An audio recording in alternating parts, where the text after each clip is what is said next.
तो आज हम आपको जो नरेशन का नेक्स्ट चैप्टर है वो करवाएंगे। नेक्स्ट चैप्टर के अंदर हम आपको जो इम्पेरेटिव सेंटेंस है इसके बारे में बताएंगे। इम्पेरेटिव सेंटेंस क्या होते हैं? इम्पेरेटिव सेंटेंस वो होते हैं जिनके अंदर किसी भाव को दर्शाया जाता है, जैसे ऑर्डर का है, रिक्वेस्ट का है या एडवाइस का है। इस तरह का जो कोई भाव या वर्ण का है जिसके अंदर दिखाया जाता है उसे इम्पेरेटिव सेंटेंसेस कहते हैं।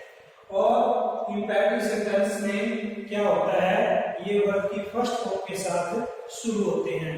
तो डियर स्टूडेंट्स, इस इंट्रोडक्शन के बाद हम इसके रूल शुरू करते हैं कि जो इम्पेरेटिव सेंटेंस है वो फर्स्ट उसका रूल क्या है, रिपोर्टिंग वर्ब को भाव के अनुसार चेंज किया जाता है। जो रिपोर्टिंग वर्ब होती है, ठीक है, जो रिपोर्टिंग वर्ब होती है, जो सेड होता है, जो सेड होता है उसको हम भाव के अनुसार चेंज करते हैं। जैसे ऑर्डर, रिक्वेस्टेड एंड एडवाइज्ड में चेंज करेंगे।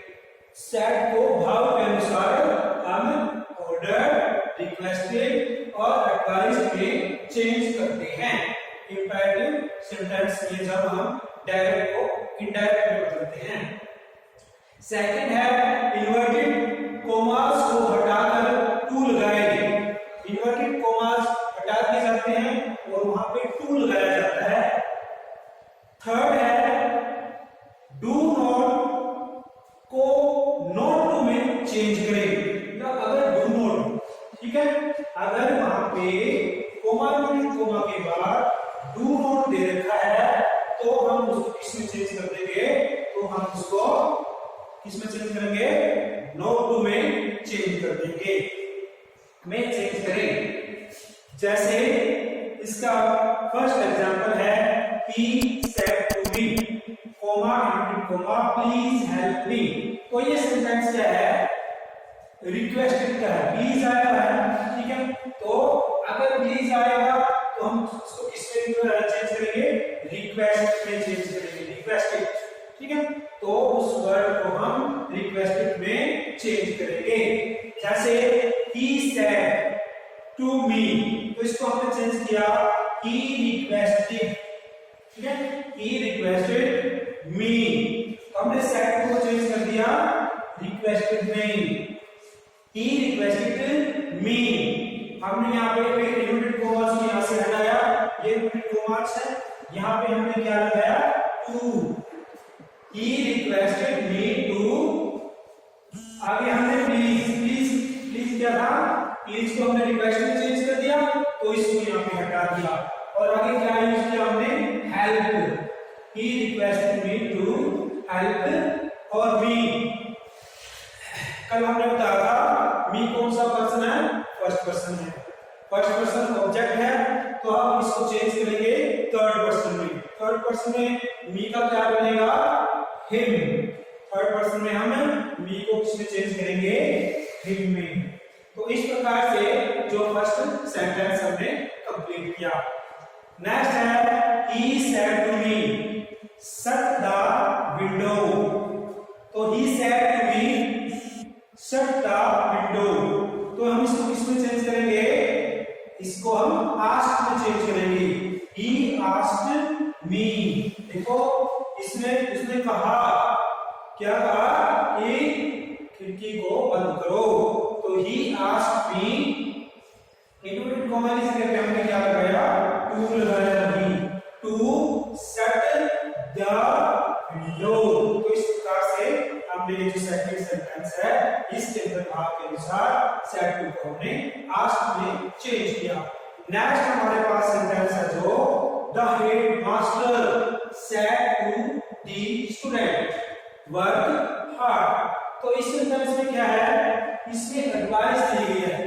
तो एडवाइस को कैसे चेंज करोगे आप? ये हम देखते हैं यहाँ पे इसको।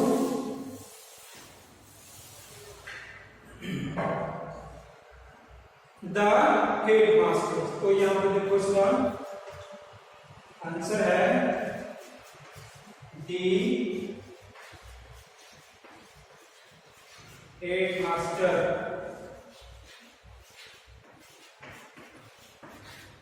सेड देगा ना, सेड टू द स्टूडेंट, तो उनको क्या कर रहा है, वो एडवाइस कर रहा है, उनको क्या दे रहा है, सलाह दे रहा है। तो सेड टू के लिए हम क्या यूज करेंगे यहाँ पे, एडवाइस्ड। तो हेड मास्टर सेड टू को यहाँ पे डू वर्क हार्ड, उनको सलाह दे रहा है, तो हम सेड टू को चेंज करेंगे एडवाइस में, एडवाइस, ठीक है। तो इसको हम एडवाइस में चेंज करेंगे। द हेडमास्टर एडवाइज्ड द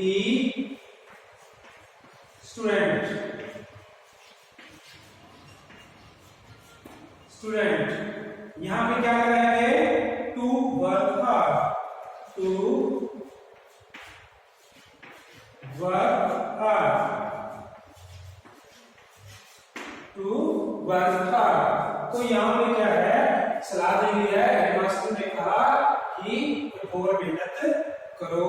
तो यहाँ पे आपने किसने चेंज किया, इसको एडवाइस में चेंज कर दिया, इसको सेड टू को हमने एडवाइस में चेंज कर दिया। अब हमारे पास जो नेक्स्ट जो सेंटेंस है वो है,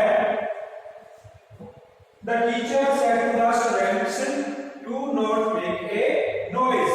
तो यहाँ पे क्या है, do not make a noise, यानी जो टीचर है वो विद्यार्थियों से कहता है, उनको ऑर्डर देता है कि वो शोर न करे। यानी जो उसके पास स्टूडेंट है उनको क्या कहता है, वो उनको सलाह देता है, ऑर्डर भी दे सकता है। तो यहाँ पे टीचर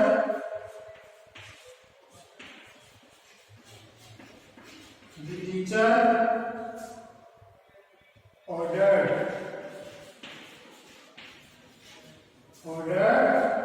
the student, ठीक है। यहाँ पे ये सेट, ठीक है, इस सेट को order the student। अब आगे यहाँ पे क्या, do not को किसमें चेंज करोगे, not to में, not to make a noise, not to make a noise, not to make a noise। do not को हमने किसमें चेंज किया, not to में चेंज किया, ठीक है। तो इस तरह से जो कोई हमारे पास आता है सेंटेंस, तो सेट को हम भाव के अनुसार चेंज करते हैं, और जो नॉट टू हमने इसको डू नॉट टू में चेंज किया। तो इस प्रकार से हमने देखा सभी सेंटेंस के अंदर कोमा के बाद क्या है कि मशरूम का यूज हुआ है या फिर डू नॉट का यूज हुआ है, दोनों को हम नॉट टू में चेंज करते हैं, और खाली वर्ड की पहली फॉर्म के साथ हम केवल टू लगाते हैं, टू मेक ए नॉइज। तो इस प्रकार से डियर स्टूडेंट्स, आज हमने इंपैरेटिव जो सेंटेंस है इसकी क्लास पूरी की। तो आप इस वीडियो से को ध्यान से देखें और अपने चैनल को सब्सक्राइब भी करें, ताकि और वीडियो आपके लिए ग्रामर के ऊपर आए और आप अच्छे से इसको स्टडी करें, और मेरा विश्वास बढ़े और मैं आपको बहुत ज्यादा बढ़िया पढ़ाने की कोशिश करूँ। Thank you and have a nice day.